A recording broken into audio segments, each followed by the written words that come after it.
So sad. Hey! We'll get it sorted.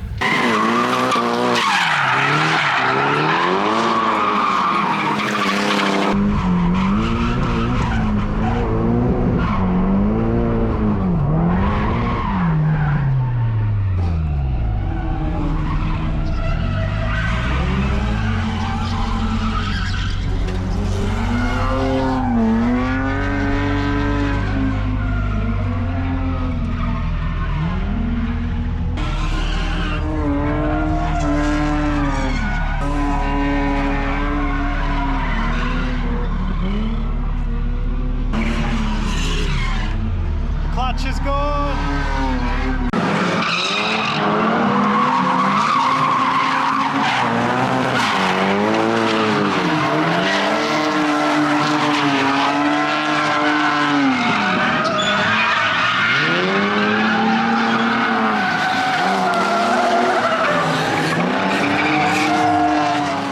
Welcome back, guys. So we had disaster. Yes, disaster. The S15 finally broke proper.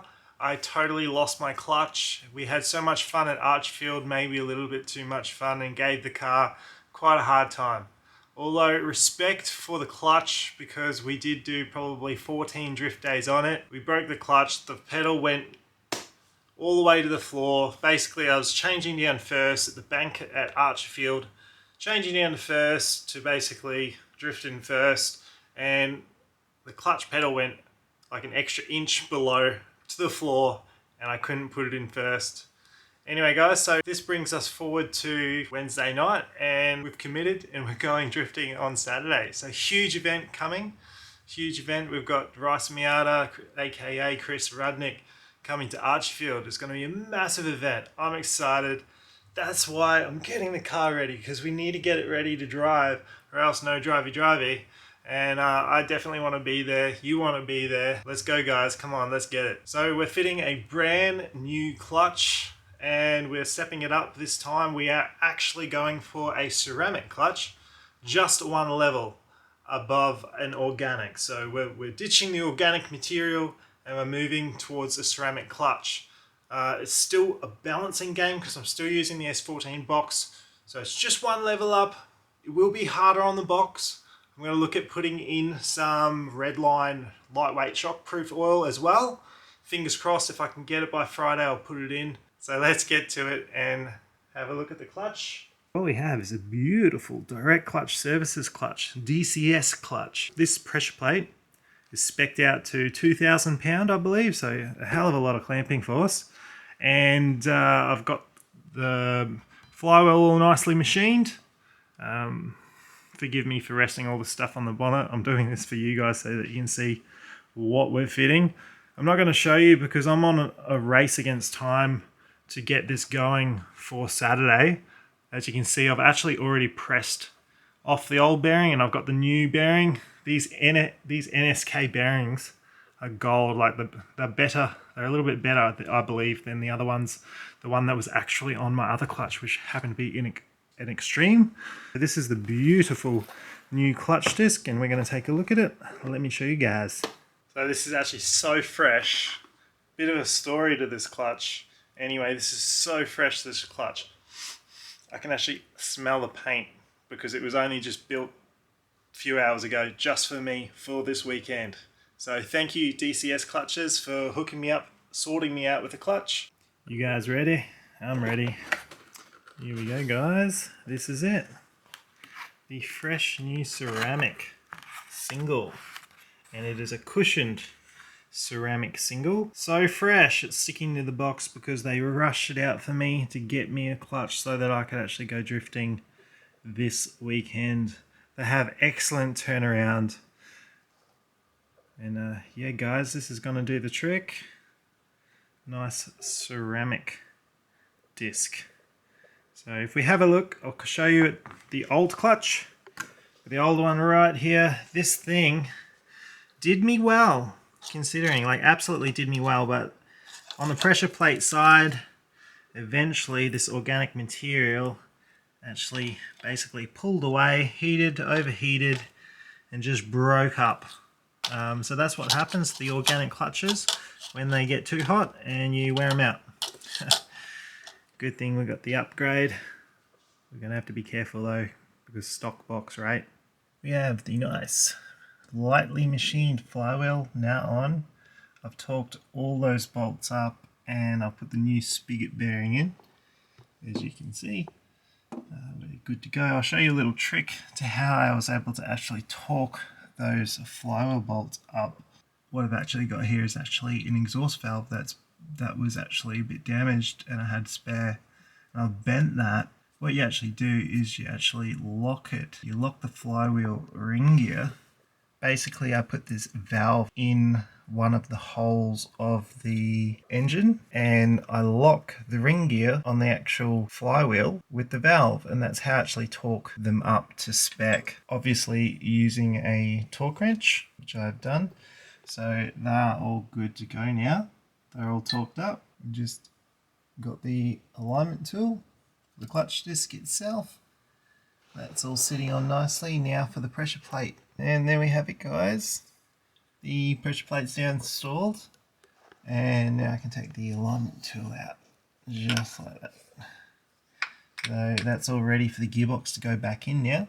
Alright guys, the clutch fork is all nicely cleaned. It's greased, ready to go back in, also with the throwout bearings pressed on. It's all greased, ready to go. Just got to fit the clutch fork now, and then the box is good to go back in. Oh yeah, and also the clutch release bearing and sleeve. Here we go, the clutch fork and the bearing and all the clips and the sleeve. It's all ready to go back on. And yeah guys, we're getting there. And there we go. That's fitted now. All locked in place with all the clips. Box is ready to go back in here, guys. Put the clutch fork boot on. And it's all clean. Sorry, I'm filming. It's after work and it's late. I gotta get this box in. We're gonna get that box somehow back in my S15. It's gonna be done.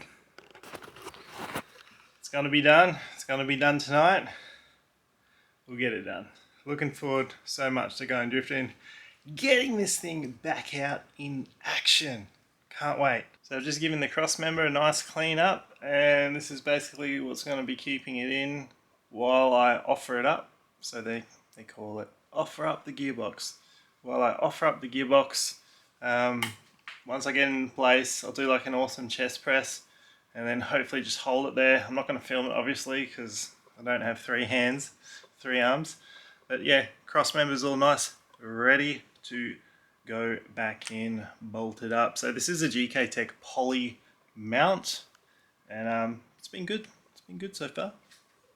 So that's just going straight back in.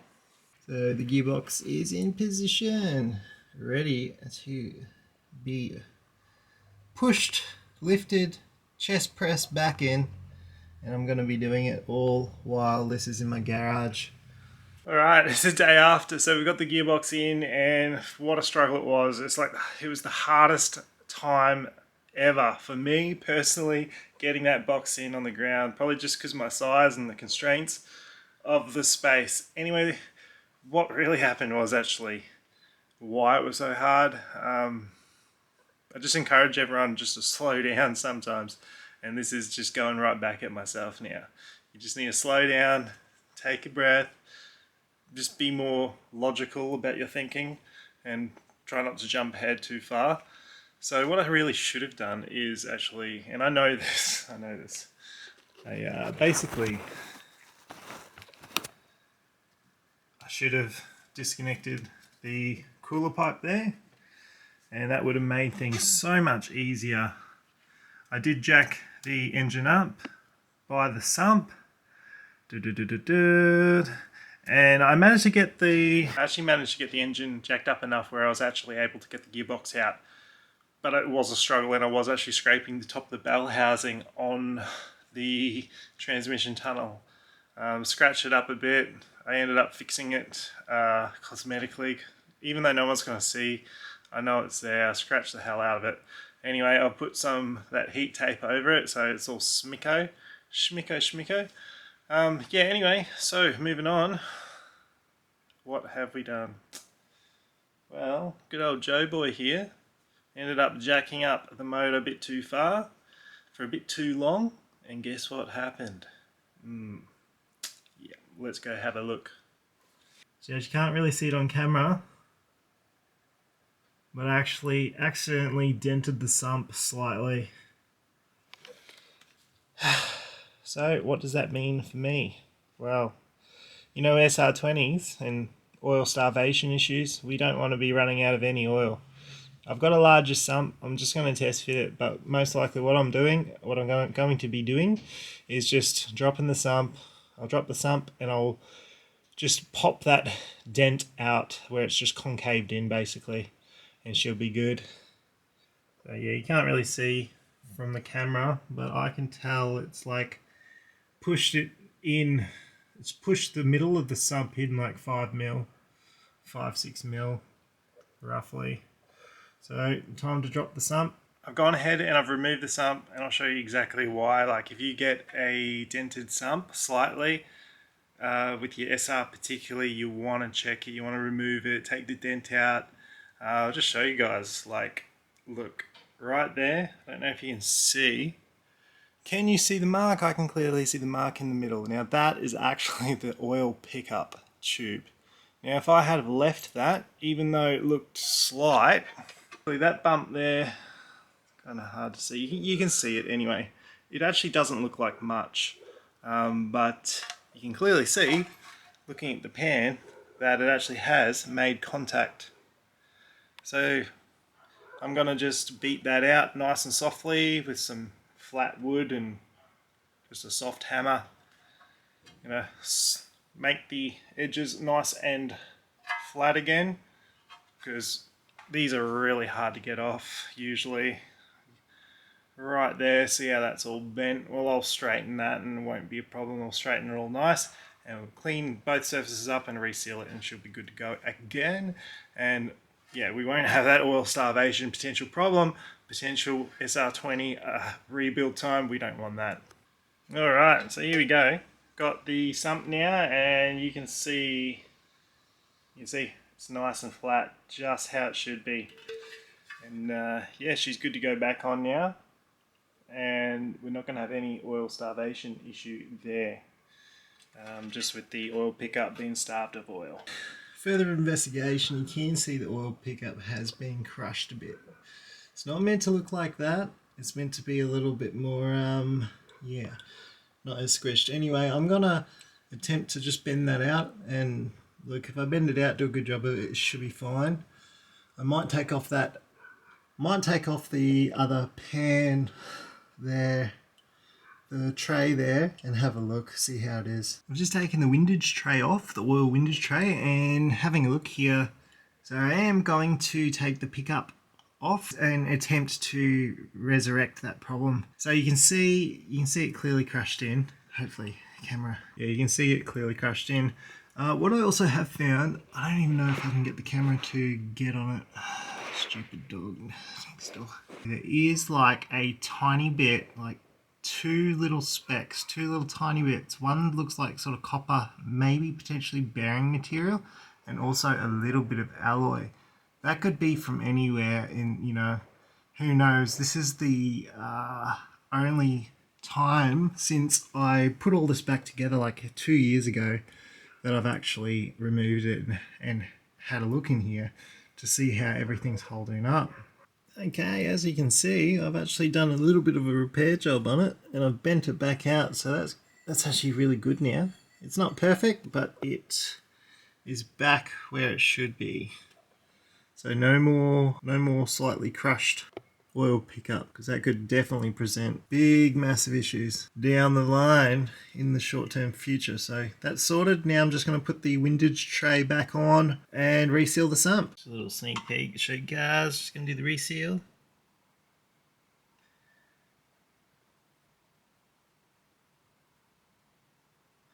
I like to use my finger. I'm a finger spreader. Some guys just like to run a bead. It should be enough, and yeah, I'm a finger spreader, so I will finger spread that all around, and then that'll be gold. Good to go. Nice even spread of the RTV. That's good to install now. I'm a finger spreader kind of guy. I don't know about you, but whatever gets the job done, right? Sump's now resealed beautifully. Just going to let that set before we put any engine oil in it. Now I'm going to go on put the gearbox oil in, which I've got. Just going to put some extra shifties in it. It's meant to be good for shock loading. That's going in. I've got the new clutch. Car's still obviously on chassis stands, but we're just about there. I've got to reseal the exhaust, but we're getting so much closer.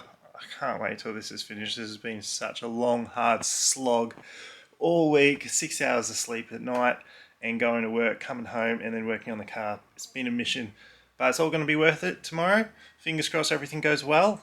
And we watch those walls at Archie. It's going to be a mad fun time. I can't wait. See you guys there if you're heading out. Can't wait. Anyway, this video will be pretty old by the time you see it. Talking to my future self, I hope that it went well. I'm not going to show you guys me putting oil in the gearbox, but I'll show you a little trick. And you can't see anything really now because I don't have my light on, but anyway, you fill it up by about maybe a couple hundred mils, 200 to 300 mils over fill via the shifter hole. A little kind of like an old sort of trick in the past that we used to do way back. Okay, it's getting late and far out. I thought I'd be done by now. Always the case though. Night before drifting, I'm still not ready, but far out. We're getting there. I'm going to be so tired after this weekend. Anyway, I got the plugs. I've got the coil packs. They're out. I got 3. I've got one new one, and just to take place of the mismatched one. What I did was accidentally get water in the spark plug holes, and what an issue! Just without, I actually don't have any brake cleaner at the moment, so it's just a massive issue. Just a tedious task, really. It's taken me far too long than I can care for. Job's done, now just got to fit the coils and we'll start it up soon. Clutch is in, gearbox is in, and what else? That sump, resealed. So I had a good couple of hours to sort of set. And yeah, far out man, bring it on tomorrow, come on. Alright guys, there we go. Confirmed suspicion that the actual slave. Oh, that's my light. It's low on battery. So, confirmed suspicion that my slave, that's what it felt like when my clutch went to the floor. And, yeah, I got fluid. Can't see it now, but that is actually stuck. So the actual seal inside the slave is shagged. That is actually stuck. Stuck in the clutch disengaged position. So, thankfully I brought a new one.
You can see springs come off the fork. We're also looking at, we've actually got the spring on the release bearing that holds it to the fork. That's popped off as well. And, Joel's just seeing if we can potentially pop it back on without actually pulling the box out partially.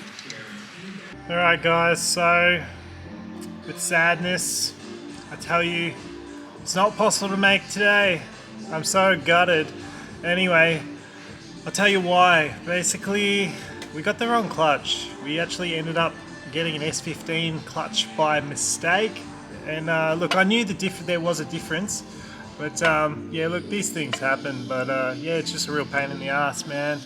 You know, when you're looking forward to it, like and you work so hard to get to that point. The car was ready to go. Like literally, I drove it. I went out on the street, and the clutch actually felt great, but the pedal feel didn't feel good at all. And I tell you why. It's because, well,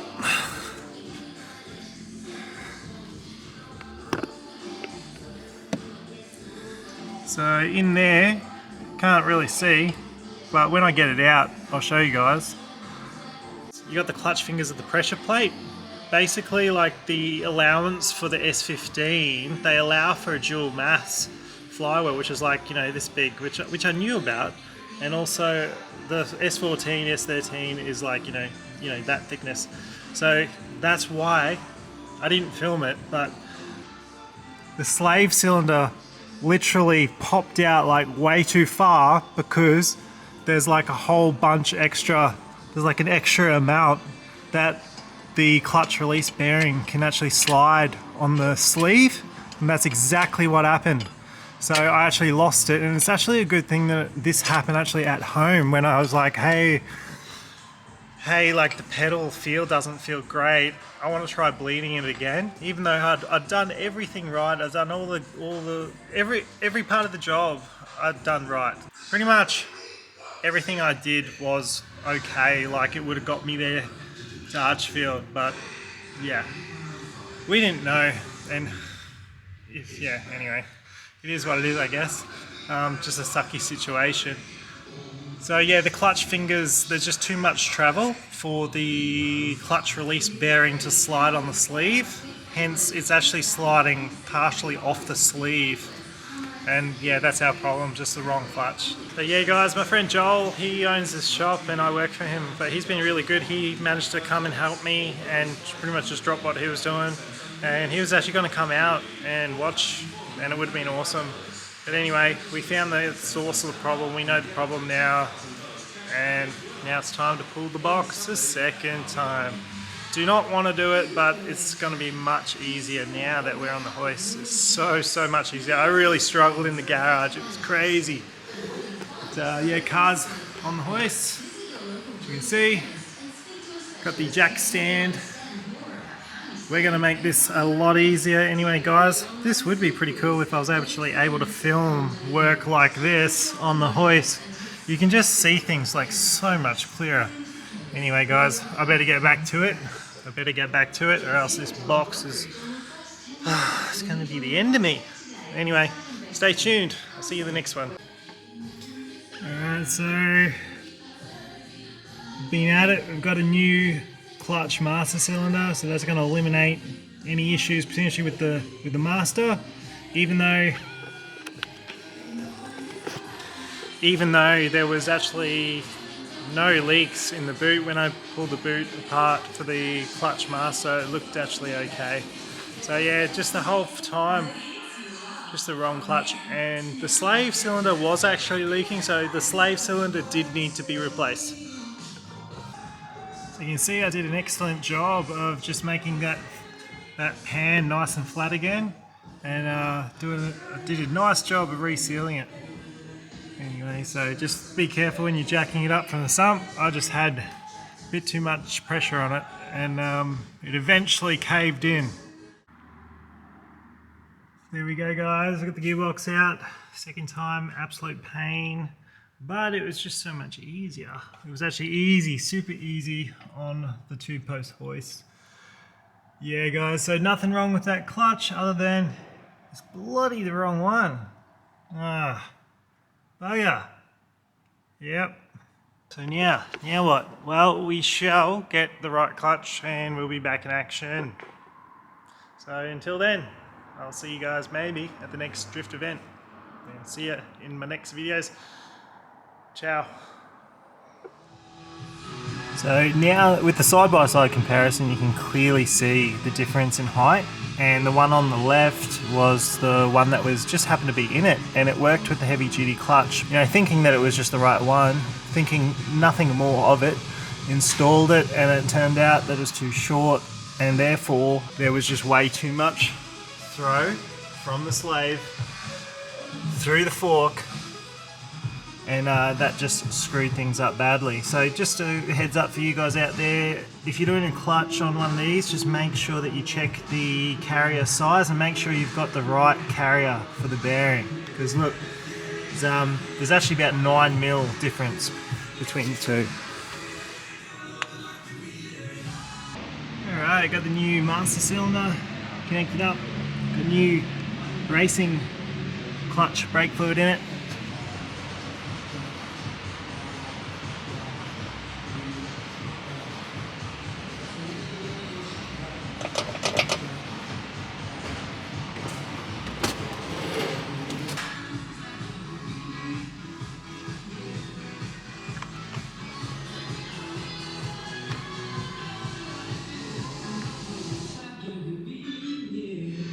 Here we go, it's all fitted.